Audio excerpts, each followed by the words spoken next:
Good morning, Grand Rising. Hope everyone is doing well. This is Angela, and just going to come forward this morning just to do a brief share. Welcome to the City of Healing, where the city resides within. The title, I believe, of this video is The Ringing in the Ears and Mala. And I'll first begin with talking a little bit about ringing in the ears. And some people call that tinnitus. And there's a lot I could say about, the ringing in the ears, but to, limit the video.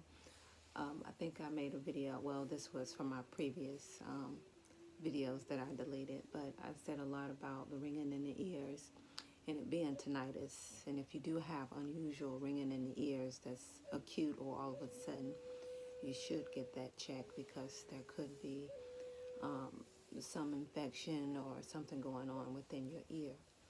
But as I explained before, I've had ringing in my ears as long as I can remember. And I know last year I shared also that I was having a lot of dizziness and I didn't really know what to associate it with. So I did go to a primary care provider or a doctor to have some tests done. And nothing was found, as far as my ears, well, as far as dizziness was concerned. But they did ask me, they said, do you have ringing in your ears? And I was like, yeah, if I'm listening. I wasn't trying to be funny, but, I thought that all of us could hear, ringing in the ears, and that was a profound moment to really reflect upon, especially, when I was younger and I used to go to sleep to the sound of the ringing in my ears, sometimes different pitches, different ranges. It was just very interesting, and still to this day, if I'm listening, I have the ringing in the ears. And some people call that clairaudience. And, I don't hear voices. But, sometimes like everyone else, you think you hear your name called or something like that. I do experience things like that. But clairaudience really, especially as far as ringing in the ears is concerned, I believe that is energy, and the vibration of the cochlea and the ear canal, that's energy. How do we decode that is basically really up to an individual. But yes, I meditate sometimes to the sound of the ringing in my ears, different pitches, different ranges. It can get very, very interesting at times, but it's not harmful. It doesn't disrupt my day. It doesn't disrupt me at all. But from my understanding, we all have ringing in the ears, if you're listening. And like I said, I meditate to it. It's very soothing, it's very calming, and it helps me focus and basically clear and calm the mind. And also another thing that does that is mala beads. And mala beads are very, very ancient practice. I believe some people feel that it originates in India or China, but it goes way back, into African history as well.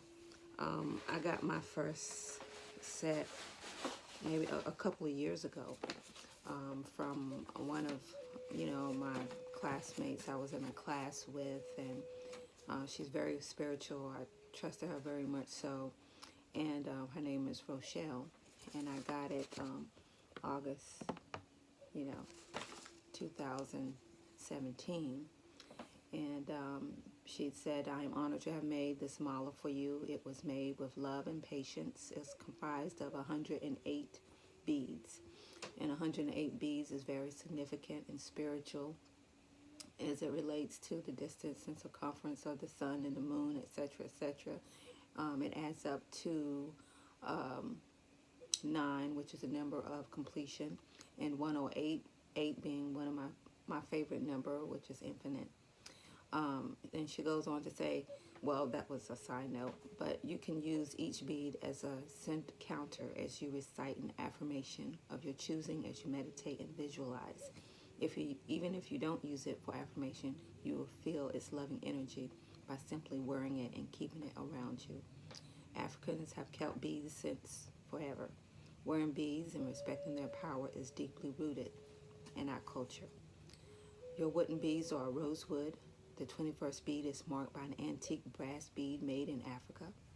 Following it are 21 alternating green, aventurine, and fancy jasper stones. I chose the number 21 to represent our transformative time in the sacred beauty intensive that we were in. 21 is an interesting number because the vibration of the number 2 resonates with duality, partnership, balance, and relationships, while the number 1 resonates with independence, new beginnings, uniqueness, motivation, and progress. I ended your mala with a brass bell, a symbol and call to the ancestors for protection and wisdom. It is my hope that your mala bring you infinite protection, wisdom, and love. And it has. And I keep this with my mala at all times. And as I mentioned, it's in the letter, rosewood, which resonate with feminine energy, enhancing feminine beauty and grace. It has compassionate, spiritual, and nourishing qualities, and is used in spiritual healing. Green aventurine is associated with the heart chakra. It has been known to bring good luck, vitality, optimism. It is a good stone for change, as it helps us to embrace change as we persevere through difficult times. Fancy jasper resonates with all the chakras in an effort to bring balance and organization. It is an excellent stone for those who procrastinate and are fearful about the future. It helps us to take on the challenges of our daily lives with positivity and humor by helping us to think more rationally. And I was very appreciative of these beads, and I, felt good energy with them. And they have seen many, many moons, and I keep them in a box, and I keep them on my altar, the box that they came in. And I keep them on my altar. And the important thing to remember about altars is that we are the altar, and we are the mala beads as well.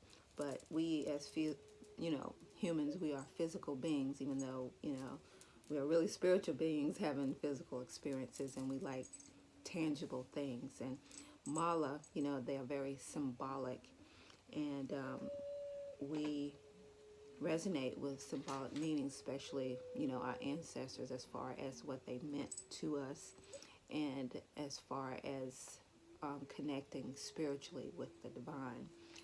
Mala beads are an ancient, like I said, practice to help us connect spiritually and help us focus. And I'll just describe or show you some. This is the guru bead, which basically divides the darkness for the light, and duality. And it's the guru, the teacher. And basically, this is the mala bead. And I don't really wear it that much out, but I think I will wear them today, because I did practice with them. And sometimes when I do practice with them, you can, if you like, wear them out. Some people choose not to. But, basically I'll just share a simple way to remember to do them. Our 5 fingers represent the elements. So, the thumb is the earth, the index finger is fire, and this middle finger represents sky, and this finger represents water, and the pinky air. So when you're using your mala beads, you don't use your index finger. And there's several different ways to use your mala, and that's up to you, because it is a spiritual practice. So this is just the way I choose to do it. You hold it in your hand like so, resting on the this finger here, and the sky, and you just turn the beads. You know, you want to make sure that you're turning them and saying your positive affirmation with each one. And this guru bead should be towards you like this when you start. And you just basically turn it, set your intention, and go all the way around, you know, saying your positive affirmation, focusing, taking deep breaths, and going forward around the sun, around the moon, stating positive affirmations, etc., etc. And then when you come back to your guru bead, you just basically, you don't cross over it out of respect. You just basically turn it around and you start again, like so. Anyway, like I said, this is basically symbolic. These are, you know, sacred beads. To, you know, I use it. It's a good way to learn how to meditate and focus, because it keeps your mind calm and focused, and it helps you not to your mind to stray, and it helps you stay in meditative state. So if you haven't had mala or seen mala or had an experience with mala, I would encourage it, you know, because it is a very sacred and divine practice and good for meditation. So that's why basically I wanted to come forth and say, and if you don't have a positive affirmation, you know, it's totally up to you. I usually use things like Om, which is universal language that any spirit can recognize, and Shanti, which means power, healing for yourself. And also what I wanted to say, you always want to make sure that you coming forward like this towards you when you're speaking positive affirmation. But if it's something that you want away from you or you want to send out into the universe, you pull it this way. But mostly, you know, it's towards you. Om Shanti, Om Shanti, Om Shanti. You choose your own affirmation. It doesn't have to be in another language. And even sometimes I just let whatever comes out just comes out if I'm saying it. And I think mala beads is sort of like setting an intention like you're writing. It just confirms it and set the intention stronger, I believe. So anyway, I just wanted to come forth just to share that part of my spiritual practice. Like I said, I don't really meditate as much as I used to, but I'm going to get towards that, you know, more probably, you know, this week, because it is such a strong spiritual connection with yourself and the divine. Anyway, thanks for visiting the city. And remember, you are the altar. You are the mala. Thanks for visiting the city. Take care.